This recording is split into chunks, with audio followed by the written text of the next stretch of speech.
Hey everyone, so this is a race recap video of our weekly crit series. This is the last race of the series. It's a 5 week series. He scores them all together and then you get placed at the end based on your rankings of all 5 weeks. Unfortunately, I missed a week for vacation, so I had some pretty good results in the first few weeks. I think I got second and third and then sixth, and then I missed a week. So it's really hard for me to move up from a third. I'm in third right now in this series, but obviously I want to win. Um, so anyway, let's just talk about the race, and I'll talk over the first few laps. So spoiler: this race is not going to be super exciting for the majority of it, since I'm in a two-man breakaway, and it's just us working together for 12 laps or whatever. So this is the B race, like I mentioned at the beginning of the video, which is just the 3s and 4s. I also will race the 1, 2, 3s afterwards. So for the B race, I'll try for results. For the A race, usually I'm just trying to hang on, work on maybe pack skills or just following moves until I can't. It's hard to race back to back, especially I feel like each week when I race these crits and the Bs, there's always a breakaway that I somehow get involved in. And then maybe 50% of the time we'll stay away, just depending on how everyone else in the pack feels that day. So this lap was just Kyle. He's in the front pulling. He raced the race before the C race, so maybe he's feeling good. He just wants to pull everyone for a little bit. It's not like super fast. Like we're going 24 on a flat, 25, but it's not like rip your legs off. So everyone's kind of single file right now. First few laps are always feel easy, right? Unless someone attacks right away, which has happened. So we're just chilling in the draft. And then we're going to follow whatever happens. As my mind was, let's not do anything crazy for the first few laps. He leaves a little gap there, and I close it down. Let's not do anything crazy for the first few laps. Just kind of see where everyone's at. The previous week I came off of kind of a low cycling intensity. I had a few rest days, which I normally don't have on the weekend. So I was feeling pretty good in warm-ups. I could tell my legs were feeling fresh, so I was hoping to win. Because who doesn't like to win races, you know? So here we are, just following Kyle still and relaxing. Thankfully today is super nice. So there was like a cold front that came through like a day ago.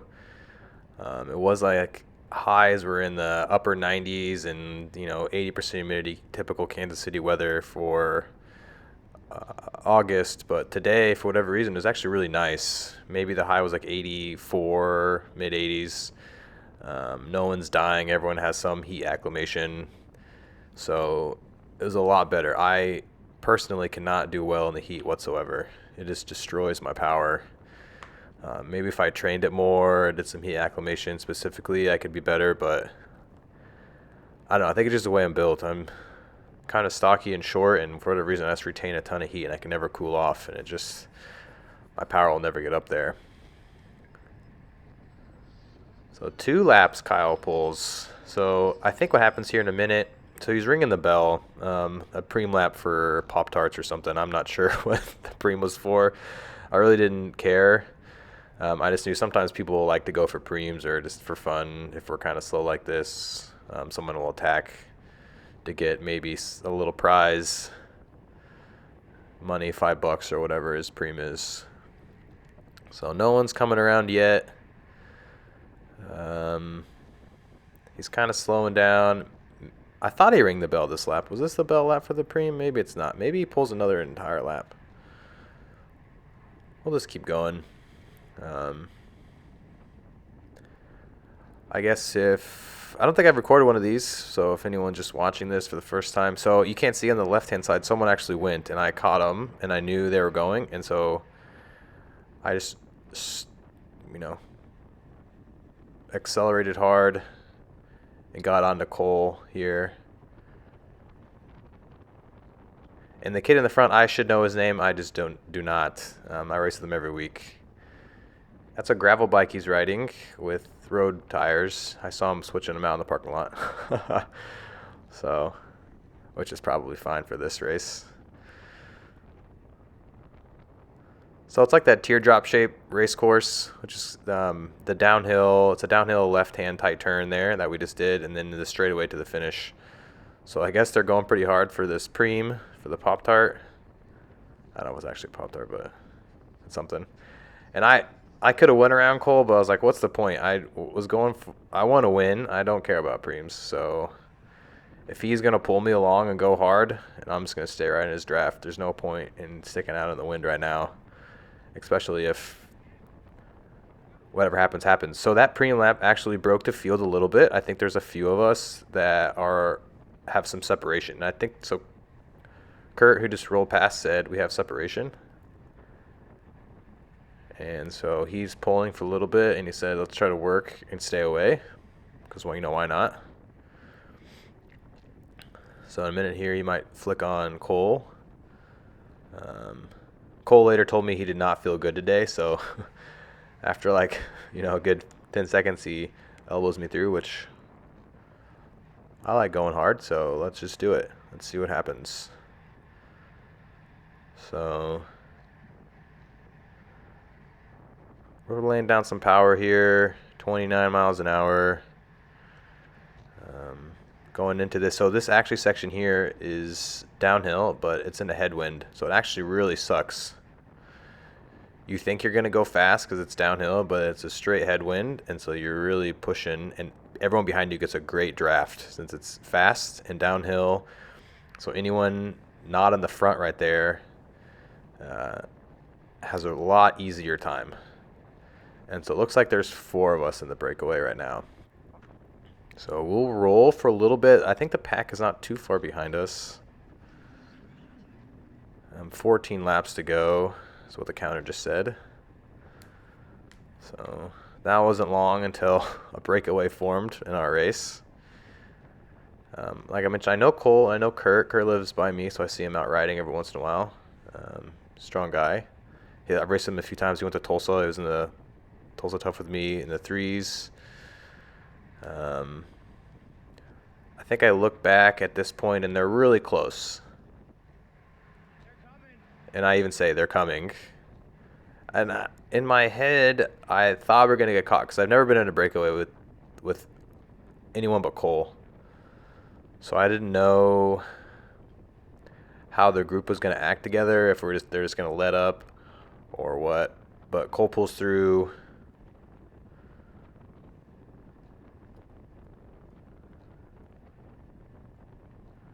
And we follow him.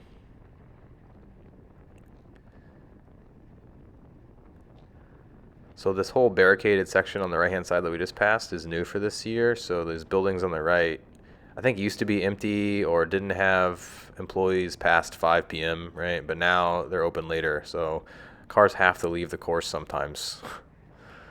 So that's why that's there. You can't go full right. You gotta stay in. Maybe during a race I'll see one car, and they won't let them out on our course obviously for coming, but I'll see 1 or 2. And there's some on the front.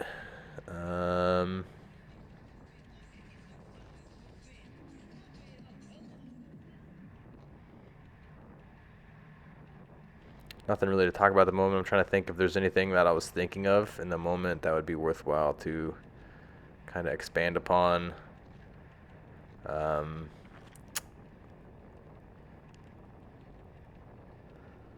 think really, for me, breakaways are hard. You'll see they're hard in not that they're complicated. It's just that I feel like they're just harder. You have to work hard to stay in a break. So I think it's what he said. I think the guys behind me didn't pull through because they said we got caught. And then Kurt here in front of me says, well, at least make them work for it. Which ultimately just, I think we break them. So he was like, I've talked to him before. He just likes making people suffer. Maybe he doesn't think the breakaway is going to stay, but he's like, why would just sit up? I think it was his mentality, and like my legs are feeling good, so I said, sure, let's just go. And so this is ultimately him and I stay away for the next 13 laps or whatever it is. And we slowly gain time on the entire field. So I don't know if he tried to flick me there or not. Maybe I missed it. Maybe I think he's looking back at the field. Must not have been looking back to if he actually flicked me on. I can't tell. Maybe I was a little slow there. But typically my threshold lately has been around 300. So I don't know if this is a mistake or not. Normally I don't show on my bike computer my power and heart rate because when I first started racing last year, I would look at it and then determine my effort based upon the numbers, not how I felt. And so then I decided, well, I'm going to turn off that stuff, and what I use on my computer is just time and lap. It would I do auto laps from where you started. And so I would see like, oh, we're on lap 5 and it's been 20 minutes. And I would just go off how I feel. And sometimes even if I'm like on the struggle bus pushing really hard and I can't think straight, I won't even look at my bike computer anyway. But I think the more experience I get, the more level-headed I become when I'm racing, and I take the opportunity to like look at the lap counter, look at my power, look at my bike computer, understand my surroundings. Because I definitely remember when I first started, my first 5 races, my brain was just like a complete fog of push hard on pedals, just like hold on to the wheel in front of me, and then nothing else I could think about. I didn't even know what lap we were on. I didn't know how many laps we've done. It could have been 5 minutes or 50 minutes. I didn't know the difference. But so I think now I'm a little more self-aware. I think it's just part of racing. You become a little more aware that you can push hard, get in this like hurt box still, and still have, the spatial awareness to look at how many laps you have and how many more to go and how long you've been doing it. So this race specifically, this whole tangent I went on, was that I put power and heart rate on the data screen and I look at it.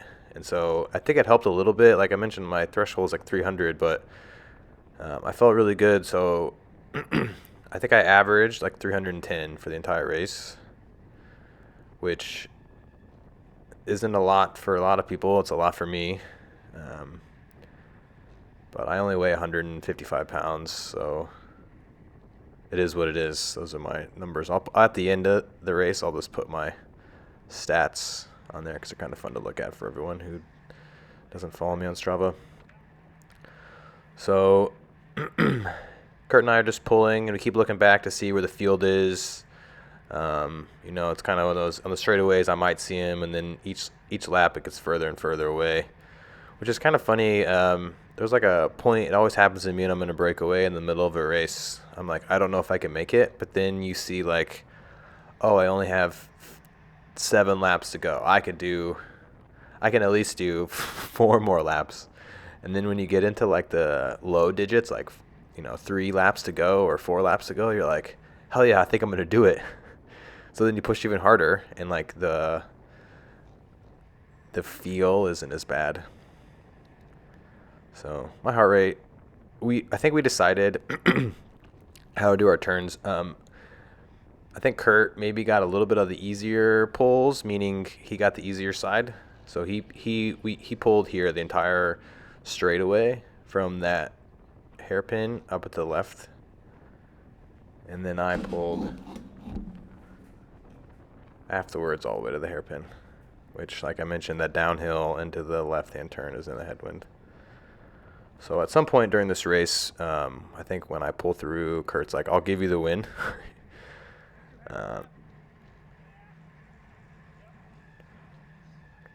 I don't know if it was because he didn't think he could beat me in a sprint, or he's being nice.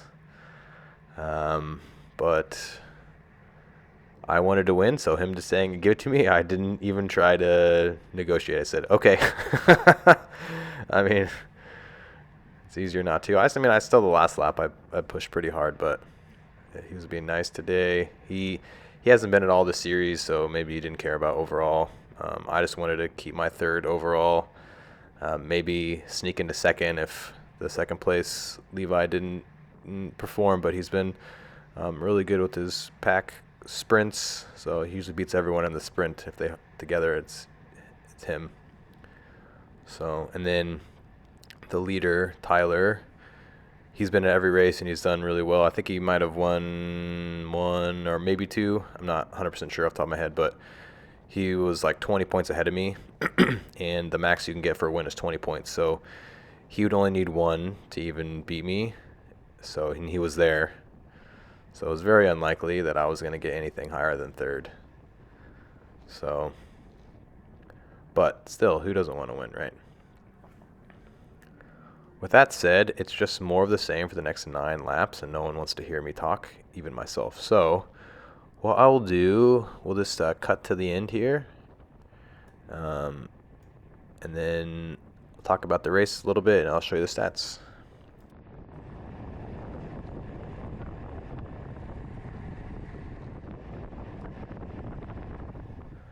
All right, last lap. This is my final pull through. I tell him I'm just going to pull him to the line since he agreed that I would win. So here we go. Last lap.